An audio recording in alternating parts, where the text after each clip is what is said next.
नमस्ते मम्मी। ओए विक्रम, आज खाने में क्या खास बना है? भूख से जान जा रही है, जल्दी से बढ़िया खाना लगा मेरी टेबल पर। बूढ़ा चल भाग यहाँ से, चल उठ, इस शहर की रानी यहाँ बैठेंगी, कहीं और जाकर ठूस ले।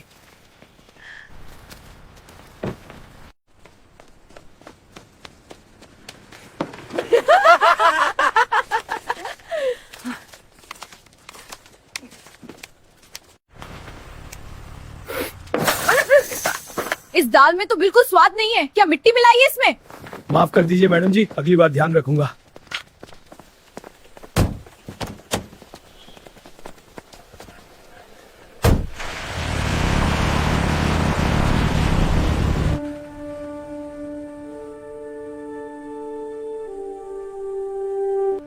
भाई विक्रम, तू इन पुलिस वालों से पैसे क्यों नहीं मांगता? ऐसे तो तेरा सब कुछ बर्बाद हो जाएगा। पैसे कैसे मांगू भाई? वो पुलिस वाले हैं, कानून उनके हाथ में है।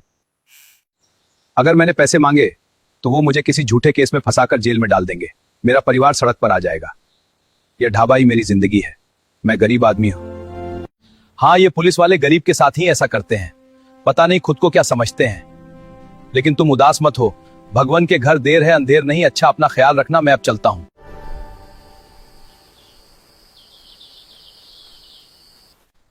नमस्ते अंकल जी। जी बेटा, कहो क्या चाहिए? खाना खाओगी? नहीं अंकल, मुझे खाना नहीं चाहिए, मैं काम की तलाश में हूँ। मैं बर्तन साफ कर सकती हूँ, लोगों को खाना परोस सकती हूँ। बेटा, ढाबे का काम बहुत मेहनत का होता है। दिन भर खड़े रहना पड़ता है। ग्राहकों की भीड़, धुआं, गर्मी, तुम ये सब कैसे कर पाओगी? तुम तो किसी अच्छे घर की लगती हो। अंकल, मेहनत से मुझे कोई डर नहीं लगता, और काम कोई भी छोटा या बड़ा नहीं होता। आप बस मुझे एक मौका दे देकर देखिए। ठीक है बेटा, तुम कल से काम पर आ जाना। वैसे तुम्हारा नाम क्या है? मेरा नाम काव्या है अंकल। उस दिन विक्रम प्रताप सिंह को बिल्कुल अंदाजा नहीं था कि उसने सिर्फ एक वेट्रेस को काम पर नहीं रखा है, बल्कि उस इंसान को अपने ढाबे में जगह दी है जो उसके और पूरे इलाके के सिर से इंस्पेक्टर भवानी का खौफ हमेशा के लिए खत्म करने वाली थी। अगली सुबह सूरज निकलने के साथ ही अन्नपूर्णा ढाबा में एक नई रौनक थी। काव्या समय से पहले ही काम पर आ गई थी। आते ही उसने सबसे पहले ढाबे की सफाई की, टेबलों को अच्छे से पोंछा और पानी के जग भरकर रख दिए। विक्रम प्रताप सिंह काउंटर से खड़े होकर उसे देख रहा था। उसे लगा जैसे ढाबे में कोई नई जान आ गई हो। जैसे जैसे दिन चढ़ा, ढाबे में ग्राहकों की भीड़ बढ़ने लगी। काव्या बिजली की तरह फुर्तीली थी। एक हाथ में रोटियों की टोकरी और दूसरे में दाल की कटोरी लिए वह हर टेबल पर पहुंच जाती और बोलती, भाई साहब, और रोटी लाऊं? बाबा जी, आपको पानी चाहिए? उसकी मीठी बोली और मुस्कुराते चेहरे ने कुछ ही घंटों में ढाबे के ग्राहकों का दिल जीत लिया। जो मजदूर दिन भर की थकान के बाद वहां खाना खाने आते थे, उन्हें काव्या के हाथों से खाना खाकर घर जैसा सुकून मिल रहा था। विक्रम प्रताप सिंह की आंखों में काव्या के लिए एक बाप जैसा प्यार झलकने लगा था। उसने मन ही मन सोचा, कितनी भली और संस्कारी बच्ची है, भगवान इसे हमेशा खुश रखे। सब कुछ बहुत अच्छा चल रहा था।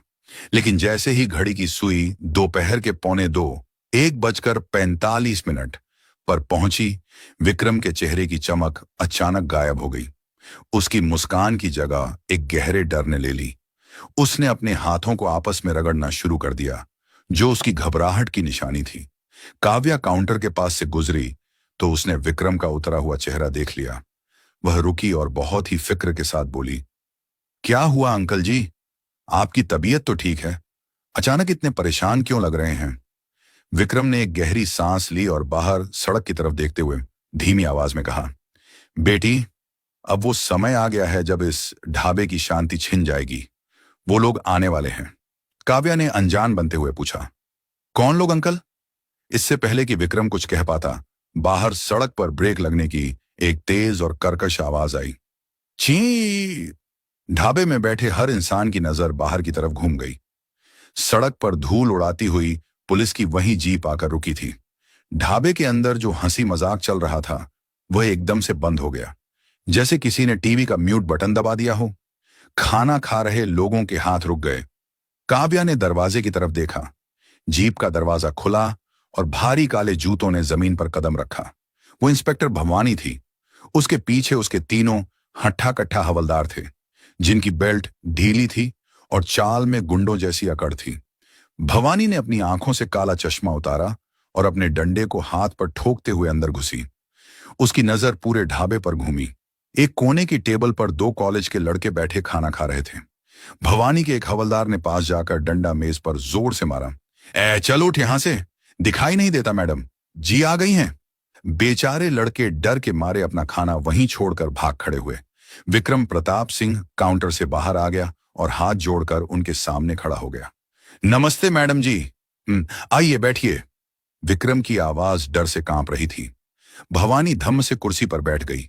उसने अपने दोनों पैर सामने वाली कुर्सी पर फैला दिए और विक्रम को घूरते हुए बोली, ओ ये विक्रम, आज बहुत जोरों की भूख लगी है। सुबह से इन चोर उचक्कों के पीछे भाग भाग कर दिमाग खराब हो गया है। जा जल्दी से मलाई कोफ्ता और तंदूरी रोटियां लेकर आ, और सुन, लस्सी में बर्फ ज्यादा होनी चाहिए। जी मैडम जी, अभी लाया। विक्रम जल्दी से पीछे रसोई की तरफ मुड़ा।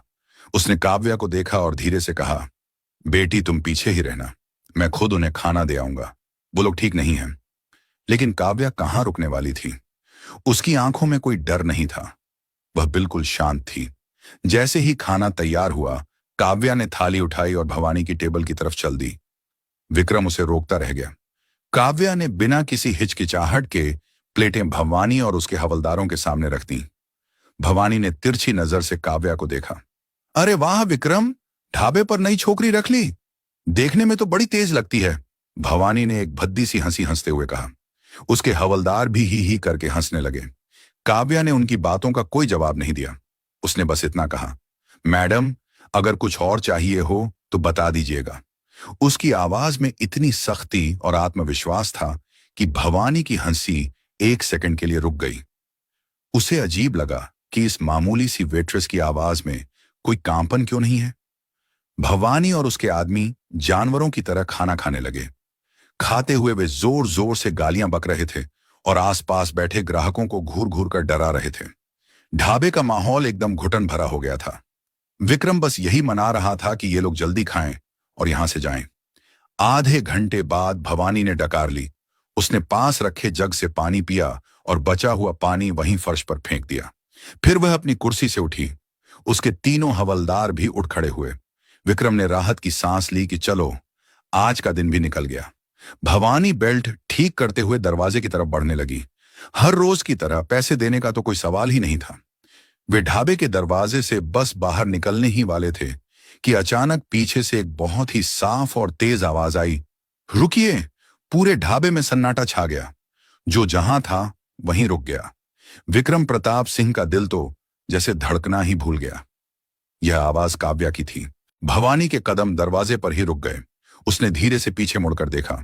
काव्या एक हाथ में एक छोटा सा कागज बिल लिए ठीक भवानी के सामने खड़ी थी। उसकी आंखों में भवानी की आंखों से सीधा संपर्क था, बिना पलक झपकाए। क्या बोला तूने? भवानी ने अपनी आंखें सिकोड़ते हुए पूछा। काव्या ने वो पर्ची आगे बढ़ाते हुए बहुत ही शांति से कहा, मैडम जी, आपका बिल खाने का कुल 850 रुपये हुआ है।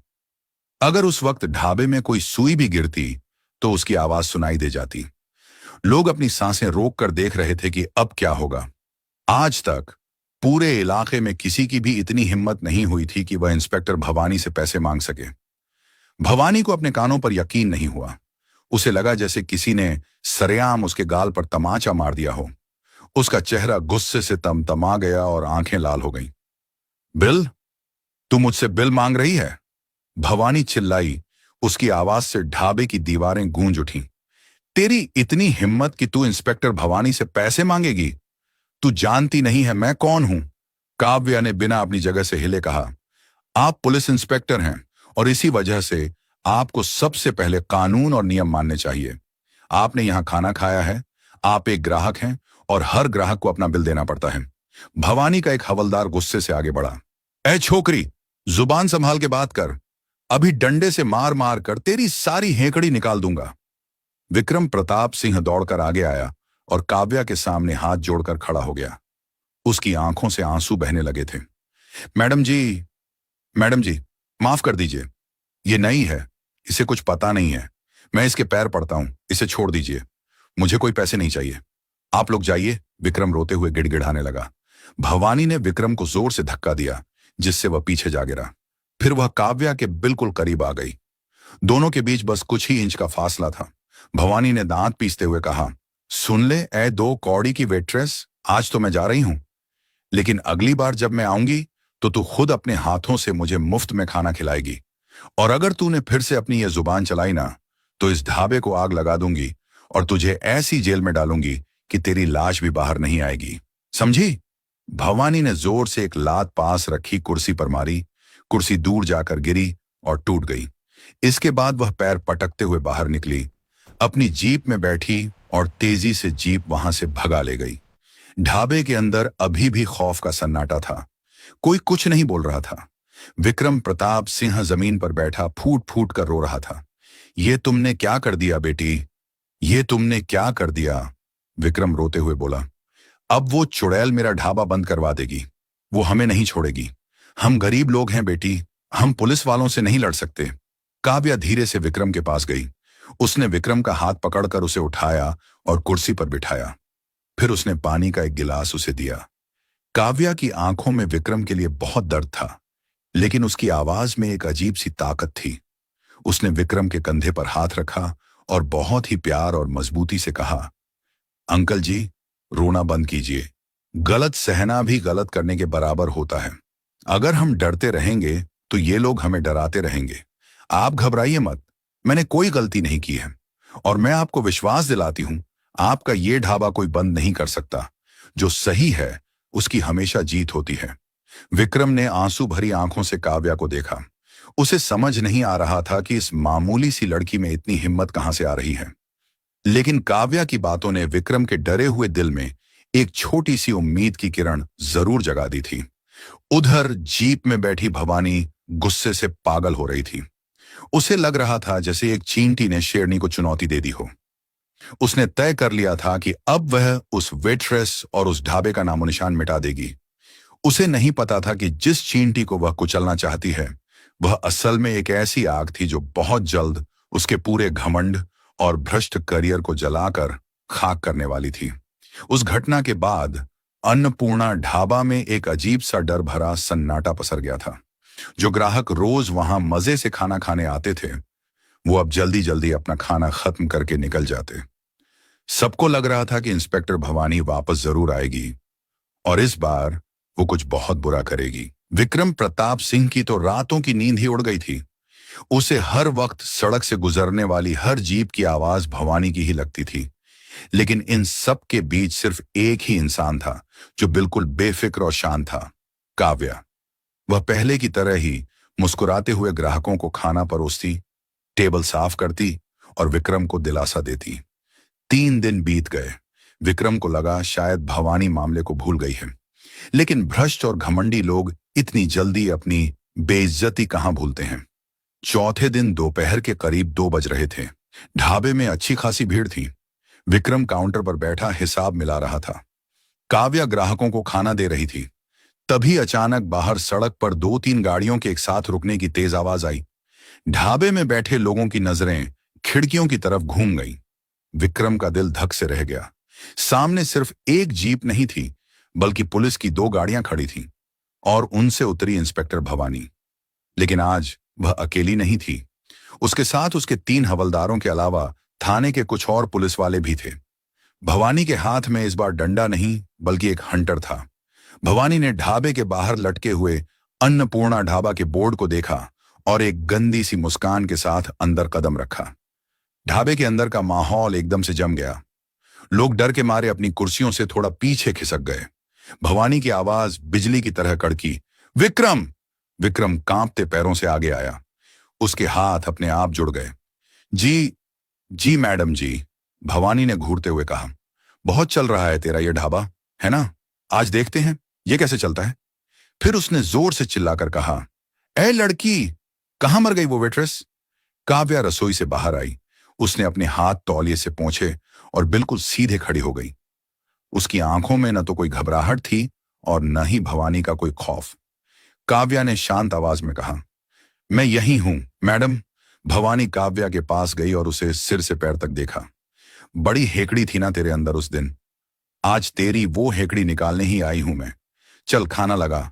आज मैं और मेरे सारे स्टाफ का खाना फ्री में होगा, और अगर खाने में एक भी कमी निकली तो आज मैं इस ढाबे को सील कर दूंगी।